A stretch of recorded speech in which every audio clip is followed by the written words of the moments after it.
Hello students, wish you a very good morning. This is me Ayushi Joshi ma'am. और अभी आपकी political science की class लूँगी मैं आज, जिसके अंदर मैं आपको बता दूँ टारगेट जो स्टूडेंट्स है वो 12th आवर्स इंग्लिश मीडियम के हैं और उन्हीं के क्योंकि सब्जेक्ट है पॉलिटिकल साइंस, तो हम पॉलिटिकल साइंस पढ़ रहे थे। पॉलिटिकल साइंस में हम लोग फर्स्ट और सेकंड यूनिट ऑलरेडी कंप्लीट कर चुके हैं। इसके अलावा थर्ड यूनिट हमने कल शुरू की थी, जिसमें हमने कल पढ़ा था चैप्टर 1 लिबरलिज्म को। लिबरलिज्म के बारे में सब कुछ हमने कल डिस्कस किया था ऑन बोर्ड, लेकिन अब आज मैं आपसे डिस्कस करूँगी ऑन पेपर सारी चीज़ें। ठीक है, हमने सारी चीज़ें बोर्ड पे ऑलरेडी डिस्कस कर दी है। आज मैं आपसे ऑन पेपर प्रेजेंटेशन के थ्रू सब कुछ चीज़ें डिस्कस करूँगी। पूरा चैप्टर हम लोग यहाँ पे डिस्कस करेंगे और उससे रिलेटेड जो भी क्वेश्चन आंसर्स हैं उनको आज की इस क्लास में हम लोग डिस्कस करेंगे। ठीक है, तो आप लास्ट तक क्लास को देखेंगे क्योंकि आपने लिबरलिज्म कल पढ़ रखा है। आपको लिबरलिज्म क्या होता है ये सब चीज़ें पता है, कैसे होता है, फॉर्म्स क्या क्या होते हैं, ये क्या होता है, वो सब कुछ चीज़ें पता है। तो हम उनके बेसिस पर स्टडी कर रहे हैं, इसलिए आप इसको कंटिन्यू लास्ट तक देखेंगे और कोई इशू है, कोई डाउट है तो आप मुझे पर्सनली पूछ लेंगे व्हाट्सएप पे। ठीक है, चलिए स्टार्ट करते हैं आज की क्लास। तो पहला है, सबसे पहली चीज़ जो हम पढ़ेंगे आज के इस क्लास के अंदर फर्स्ट स्लाइड के अंदर, वो क्या है? लिबरलिज्म। लिबरलिज्म है क्या? Liberalism is an important political theory of the modern time. ठीक है, the liberalists are the supporters of equality and liberty. जो लोग लिबरलिज्म को फॉलो करते हैं वो लोग हमेशा इक्वालिटी, लिबर्टी, इन सब को फॉलो करते हैं। ये लोग हमेशा हर इंसान को बराबर और समानता के अधिकारों पर विश्वास करते हैं। ठीक है, लिबरलिज्म जो वर्ड है वो लैटिन वर्ड है लिबेरा, वहाँ से लिया गया है, जिसका मतलब होता है फ्री मैन, जिसको आज़ादी हो। फ्री मैन का मतलब है जो आज़ाद है, उसके प्रति लिबरल है जो चीज़ें, उसे लिबरलिज्म। आपको बोलने का अधिकार है, मुझे बोलने का अधिकार है, आपको सोचने का अधिकार है, मुझे सोचने का अधिकार है। हर इंसान सोचने, बोलने, आप कल को गाड़ी लेने जाता है, आपको कोई रोकेगा क्या? नहीं, लेकिन आप आज़ाद हैं गाड़ी खरीदने के लिए, पैसे दो गाड़ी खरीदो, है ना। तो ये सारी लिबरलिज्म है, ये सारी चीज़ें जिसके लिए आप आज़ाद हैं, फ्री हैं। लिबेरा वर्ड से बनाई है ना, लिबेरा मतलब फ्री मैन। ये वर्ड लैटिन वर्ड है जहाँ से इसे लिया गया है। अब ब्रिटानिका जो है, ब्रिटानिका एनसाइक्लोपीडिया, उससे डिस्कस करें अगर हम, तो लिबरलिज्म जो है ये एक सम है किसका? फ्रीडम का। फ्रीडम का सम और सब्सटेंस है। It regards it as the theory of freedom. अगर इन ब्रीफ बात करें, शॉर्ट में बात करें, तो liberalism believes in the respect of individuals personality. हर इंसान की पर्सनालिटी, उसके विचारों, उसके फ्रीडम, उसकी सिक्योरिटी, इन सब चीज़ों को ध्यान में रखते हुए क्या बनाया गया वर्ड? लिबरलिज्म। और वेरी सिंपल लैंग्वेज में अगर बात करें, सार्टोरी जो कल हमने पढ़ा था, सार्टोरी की डेफिनेशन कल हमने देखी थी। Liberalism is the theory and practice of individual liberty, judicial defence and the constitutional state. Okay, ये है सार्टोरी की definition. Very simple definition it is that liberalism is the theory and practice of individuals liberty and judicial defence and a constitutional state. ठीक है, इसको कल हम already discuss कर चुके हैं। अगर ब्रीफ में बात करें ओवरऑल, तो हम कह सकते हैं लिबरलिज्म जो है wants to establish a political, social and economical system. एक आदमी को कैसे फ्री रखा जाए, उसके लिए क्या क्या पॉलिटिकल, सोशल और इकोनॉमिकल सिस्टम को फॉलो करना चाहिए और कैसे उसे बाहर की चीज़ों से, बाहर की रुकावटों से लड़ते हुए अंदर की रुकावट को जो है ख़त्म करना किया जाता है, वही है लिबर्टी। ठीक है, liberalism. Liberalism is no doubt directly related to the freedom. ये डायरेक्टली किससे रिलेटेड है? फ्रीडम से, आज़ादी। आप आज़ाद है मतलब आपके इस प्रति लिबरलिज्म दर्शाया जा रहा है, आप लिबरल हैं। ठीक है, ये एक बहुत ओल्ड वर्ड है हिस्ट्री के अंदर। सुकरात ने इसे फॉलो किया था, सुकरात से ही ये वर्ड जाना जाता है। एरिस्टोटल ने इसे और भी इसके डेमोक्रेसी की को एडवोकेट करते हुए इसकी परिभाषा दी लिबरलिज्म की। इस तरीके से हर आदमी और इंसान के आइडियाज़, उसके विचारों की आज़ादी, उसके अभिव्यक्ति की आज़ादी, उसके प्रगमन की आज़ादी, ये सारी चीज़ें जो है, ये सारी चीज़ें लिबरलिज्म के अंदर आती है। 17वीं शताब्दी के अंदर Locke John Locke, Rousseau, Montesquieu, Bentham, J S. Mill, इन सब ने मिल करके किसके बारे में बताया था हमें? लिबरलिज्म के बारे में बताया था। कई सारे लोग हैं जो रूसो की लिबरल पॉलिसी को आज भी फॉलो करते हैं और फ्रेंच रेवोल्यूशन इसी कारण हुआ था ऐसा मानते हैं। ठीक है, तो ये जो चीज़ है ये हमने लिबरलिज्म के बारे में पढ़ी। Bentham was utilitarian and his theory was based on maximum happiness of maximum people, ज़्यादा से ज़्यादा लोग ज़्यादा से ज़्यादा खुश रहें। ये थ्योरी किसने दी थी? बेंथम ने। किसने दी थी? बेंथम ने, है ना, इस चीज़ को ध्यान रखना। बेंथम ने दी थी इस थ्योरी को। बेंथम ने कहा था ज़्यादा से ज़्यादा लोग ज़्यादा से ज़्यादा खुश रहे, यही थ्योरी जो है लिबरलिज्म है। इसीलिए हमें लिबरलिज्म को फॉलो करना ज़रूरी है। Father of philosophy and liberalism किसे कहा गया है? जॉन लॉक को। किसे कहा गया है? ये देखो यहाँ, John Locke the famous British thinker हैं ये। 17वीं शताब्दी के अंदर उन्होंने उन्हें father of philosophy and liberalism जाना, फिलोसॉफिकल लिबरलिज्म के रूप में जाना जाता था।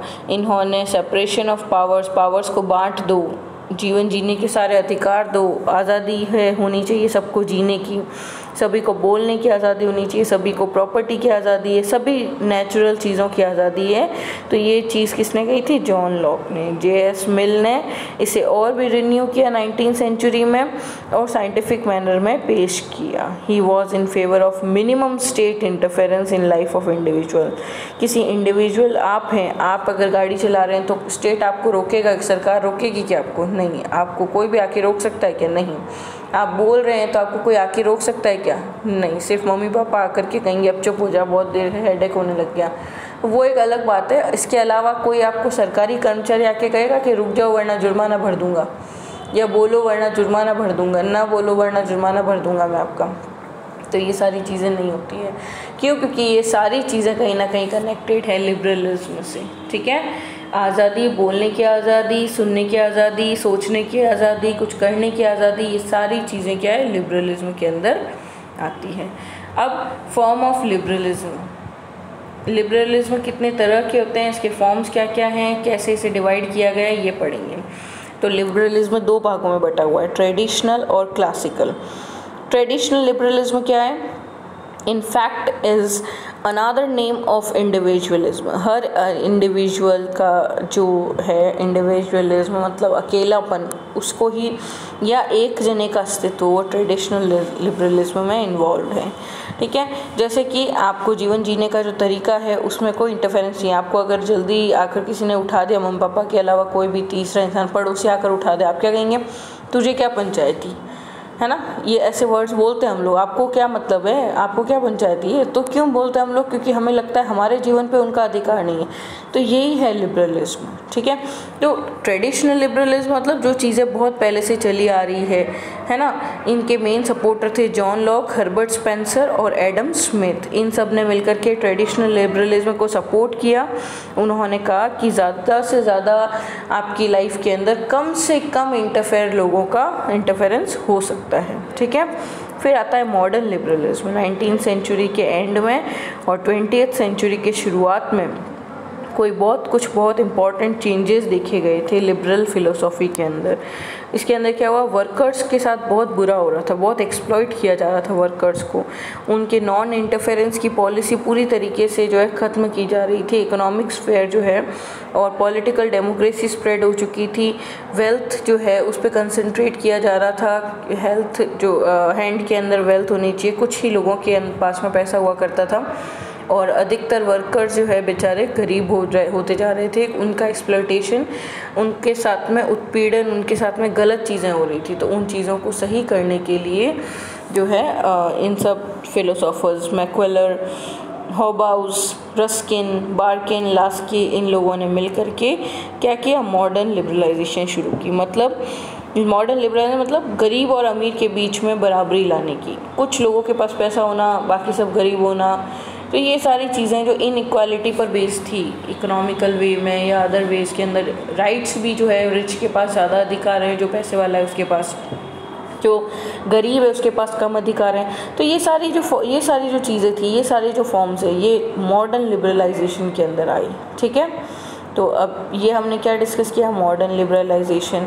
अब नेक्स्ट हम बात करते हैं नेगेटिव लिबरलिज्म के कैरेक्टरिस्टिक्स। नेगेटिव लिबरलिज्म मतलब ट्रेडिशनल लिबरलिज्म, ठीक है। तो फेथ इन ह्यूमन लिबर्टी, हर इंसान के पास में आज़ादी है, लिबर्टी है, तो उसके अंदर विश्वास होना चाहिए आपका। हर इंसान इंडिविजुअल के पास में आज़ादी होनी चाहिए, ये भी आपको पास में आपका विश्वास होता है इस नेगेटिव लिबरलिज्म के अकॉर्डिंग। अब आपको धर्म की पूरी आज़ादी है, आप कोई भी धर्म अपना सकते हैं, कोई धर्म ना भी अपनाना चाहें तो वो भी एक अलग चीज़ है, आप वो भी कर सकते हैं। कल्चरल चेन बनी हुई है मिडाइवल पीरियड के अंदर, उसको फॉलो करें तो आप नेगेटिव लिबरलिज्म को अपनाते हैं। सपोर्टर्स ऑफ इंटरनेशनल लेवल पे पीस और डेमोक्रेसी में बिलीव रखते हैं, तो इसका मतलब आप नेगेटिव लिबरलिज्म के फॉलोअर हैं। इसके अलावा जहाँ पर भी ह्यूमन राइट की थ्योरी बताते हैं, डेमोक्रेटिक मीन्स बताते हैं, सेक्युलरिज्म के बारे में बताते हैं, तो ये सारी चीज़ें कहीं ना कहीं नेगेटिव लिबरलिज्म को शो करती हैं, ठीक है।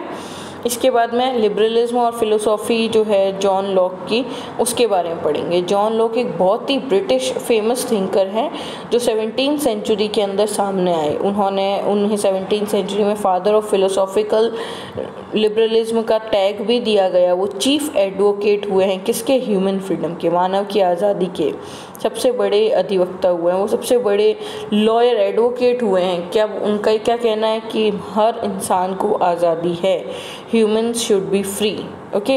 His main view are available in his two treatises on government करके किताब लिखी उन्होंने, जिसमें उन्होंने अपने सारे विचारों को व्यक्त किया।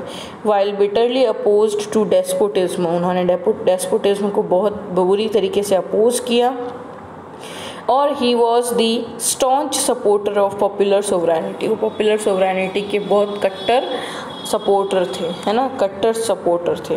Lock was an advocate of separation of power. Separation of power जो है मतलब पावर्स का बंटवारा, पावर्स का जो अधिकारों का बंटवारा जो है, सेपरेशन ऑफ पावर्स को फॉलो करते थे।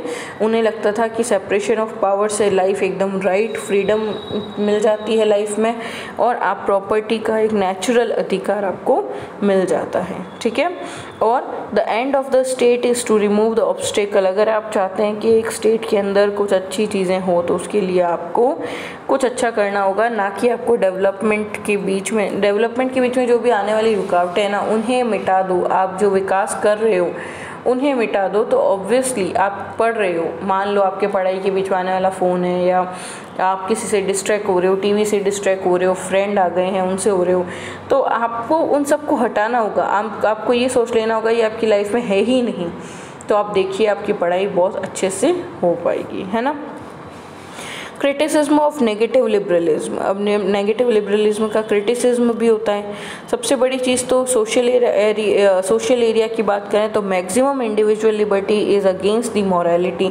नैतिकता को बिल्कुल फॉलो नहीं करती ये चीज़। पब्लिक वेलफेयर के अगेंस्ट ऑफ पब्लिक वेलफेयर। आम जनता को क्या अच्छा हो रहा है उससे कोई मतलब नहीं है, हमारा अच्छा होना चाहिए, उस पर बेस्ड है, ठीक है। इसके अलावा the economical society of liberalism is a society that is in favour of capitalism and it is not in favour of the middle class people. Middle class people को सपोर्ट नहीं करती है ट्रेडिशनल जो लिबरलिज्म है, वो middle class लोग जो हैं उन्हें सपोर्ट नहीं करता है, पैसे वाले या पूंजीवादी लोगों या सभ्यता को ही सपोर्ट करता है। इन कल्चरल एरिया, अगर कल्चरल एरिया की बात करें तो मैक्सिमम फ्रीडम एक इंसान को कब मिलती है, person make him against the social welfare. ज़्यादा अगर आपको आज़ादी मिल जाती है तो आप सोशल वेलफेयर को ध्यान में नहीं रखते हैं। According to the traditional liberalism. Modern liberalism की अगर बात करें, मॉडर्न या कंटेम्प्रेरी की, तो ये एक ऐसा इंस्टीट्यूशन है जो कि मॉडर्न लिबरलिस्ट पर बेस्ड है। हर इंसान के डेवलपमेंट की बात कही जाती है इसमें। हर इंसान के अंदर there can be no right against the wishes of the state. अगर कोई इंसान राज्य कुछ करना चाहता है तो उसके कुछ करने या उसके विशेज़ जो हैं उनके अगेंस्ट कोई राइट अधिकार नहीं है आपको, ठीक है। इस तरीके की सारी चीज़ें। मॉडर्न लिबरलिज्म पूरी तरीके से किस पर बेस्ड है? मिक्स्ड इकोनॉमी पर बेस्ड है। हर इंडिविजुअल के वेलफेयर का ध्यान रखने की जिम्मेदारी होती है इसके अंदर। इट एक्सप्लेन स्टेट, ये स्टेट को एक्सप्लेन करता है as a positive source of public welfare. Public welfare के लिए एक पॉजिटिव सोर्स के रूप में किसे डिफाइन करता है या एक्सप्रेस करता है? स्टेट को। ठीक है। नेक्स्ट हम बात करेंगे क्रिटिसिज्म की। इसके क्रिटिसिज्म क्या क्या हैं, इसकी बुराइयां क्या क्या है, इसके अंदर कमियां क्या क्या है। Exploitation of workers due to non interference by the state in economic sphere. सबसे पहले तो वर्कर्स का एक्सप्लॉयटेशन होता है क्योंकि स्टेट्स का कोई इंटरफेरेंस ही नहीं है, तो डेफिनेटली जो लेबर के ऊपर, जो वर्कर्स के ऊपर जो हम कह सकते हैं जो ठेकेदार है वो उनके साथ एक्सप्लॉयट करेगा। ठीक है, उनको एक्सप्लॉयट करेगा। पॉलिटिकल डेमोक्रेसी स्प्रेड होती है इससे। पावरफुल इंस्टीट्यूशंस क्रिएट होते हैं। कैपिटलिस्ट रिलेटेड कॉन्सेप्ट क्रिएट होता है। पूंजीवादी लोगों का दबदबा भी फैल जाता है। कुछ ही लोग होते हैं जो वेल्थ, जिनके हाथ में पैसा होता है और वो कंसंट्रेशन पर फेस्ड होते हैं। ठीक है, और सोशल जस्टिस के खिलाफ होता है ये। ठीक है। Increases economic inequality between rich and poor. Rich और पुअर के बीच में इकोनॉमिकली इनइक्वालिटी को बढ़ावा देती है ये लिबरलिज्म। ठीक है। तो अब हमने इस चैप्टर को पूरा अच्छी तरीके से पढ़ा, इसका एक एक पॉइंट हमने अच्छी तरीके से पढ़ा, सारी चीज़ें पढ़ी है। अब क्वेश्चन देखिए। क्वेश्चंस आपको क्या क्या करने हैं? वेरी शॉर्ट क्वेश्चन है। Name 2 circumstances in the growth of liberalism. Name 2 types of liberalism. अच्छा, मैं इसकी स्लाइड्स पहले तो एक एक करके खोल रही हूँ, आप उसको जो है स्क्रीनशॉट ले लीजिए। ठीक है, ये देखिए मैं स्लाइड्स खोल रही हूँ, आप इसके स्क्रीनशॉट ले लीजिए, जिससे ये आपके लिए हेल्पफुल हो जाएगा। आपको ज़्यादा सर लगाने की ज़रूरत नहीं है, आपके सामने ऑटोमेटिकली वर्क क्रिएट हो जाएगा। ठीक है, ये स्लाइड्स जो मैंने खोली है, उन स्लाइड्स को आप स्क्रीनशॉट लीजिए। स्क्रीनशॉट लेने के बाद में इन्हें नोट कीजिए, इनके नोट्स बनाइए, शॉर्ट नोट्स। वो शॉर्ट नोट्स आप मेरे साथ में शेयर करेंगे व्हाट्सएप पर। ठीक है, ये देख सकते हैं आप, सारे नोट्स टाइप ही हैं सारी चीज़ें, तो आप स्क्रीनशॉट ले लीजिए और नोटबुक में नोट कर लेना। उसके बाद में वेरी शॉर्ट और शॉर्ट क्वेश्चंस देख लीजिए, आपके सामने दे रखे हैं इधर। Write down the definition of liberalism. 3 thinkers of liberalism, John Locke ले लीजिए, मॉन्टेस्क्यू ले लीजिए, रूजो ले लीजिए, है ना। इसके अलावा in which nature did negative liberalism fail in states, what 2 types of liberalism are, name the 2 types of liberalism, meaning of positive liberalism, meaning of negative liberalism, positive liberalism का क्या नेचर होता है, ये सारी चीज़ें। 3 principles of liberalism and main weakness of liberalism बतानी है आपको। 3 सपोर्टर ऑफ लिबरलिज्म बताने हैं, मेन प्रिंसिपल्स ऑफ लिबरलिज्म और मीनिंग ऑफ लिबरलिज्म। ये सारे आंसर्स आपको करने हैं। ठीक है, पॉजिटिव लिबरलिज्म के पॉइंट्स बताओ। क्रिटिसिज्म और पॉइंट्स दोनों दे रखे हैं, यहाँ पे भी क्रिटिसिज्म और पॉइंट्स दोनों दे रखे हैं, नेगेटिव और पॉजिटिव लिबरलिज्म के। ठीक है, फॉर्म्स ऑफ लिबरलिज्म भी हमारे सामने दे रखा है, और पॉलिटिकल आइडियोलॉजीज़ के बारे में और मीनिंग के बारे में भी बताया है। पॉलिटिकल आइडियोलॉजीज़ के अंदर देखिए आपके 3 चैप्टर हैं, है ना। एक तो आ जाता है लिबरलिज्म, एक आपके आता है सोशलिज्म, है ना, सोशलिज्म आ जाता है, एक आ जाता है आपके मार्क्सिज्म, फिर आता है आपके गांधीज्म। इस तरह की थ्योरीज आती है ना। तो हम पॉलिटिकल आइडियोलॉजीज़ को भी स्टडी कर रहे हैं। पॉलिटिकल आइडियोलॉजीज़ का फर्स्ट चैप्टर लिबरलिज्म आज हमारा कंप्लीट हो चुका है। कल हम लोगों ने इसके बारे में एक वीडियो बनाया था, बोर्ड पे हमने स्टडी किया था, पूरा लिबरलिज्म को समझा था। आज हमने चैप्टर वाइज इस लिबरलिज्म को समझ लिया है। तो उम्मीद करती हूँ आपको चीज़ें समझ में आ गई है सारी की सारी। बहुत अच्छी चीज़ें हैं, बहुत सिंपल चीज़ें हैं। फादर ऑफ लिबरलिज्म किसे कहा जाता है? जॉन लॉक को। और ये चैप्टर बहुत इजी है ना। तो चीज़ें आपको समझ में आ गई होगी। आज का हमारा ये चैप्टर यहीं पे ख़त्म होता है। आपको एक क्वेश्चन आंसर्स करके और मुझे शो करने हैं, मुझे सेंड करने हैं, आप व्हाट्सएप पे मुझे सेंड करेंगे पर्सनली। ठीक है, thanks for watching, bye bye, take care, have a great time ahead. और हाँ, एक चीज़ ध्यान रखिए, मेरे पास में स्टूडेंट्स के व्हाट्सएप मैसेजेस नहीं आ रहे हैं, वर्क नहीं आ रहा है मेरे पास में आपका। अगर इसी तरीके से चलता रहा तो मैं ऑनलाइन क्लासेस को यहीं पे आपकी बंद कर दिया जाएगा, आपकी कोई स्टडीज़ कंटिन्यू नहीं होगी। 12th बोर्ड में आपका जो रिज़ल्ट रहता है उसके ज़िम्मेदार आप खुद होंगे। ठीक है, मैं आपको पहले भी कह चुकी हूँ, उस चीज़ के लिए आप रेडी रहिएगा। ठीक है, okay, bye bye. Do your work and complete it and just give it to me on WhatsApp.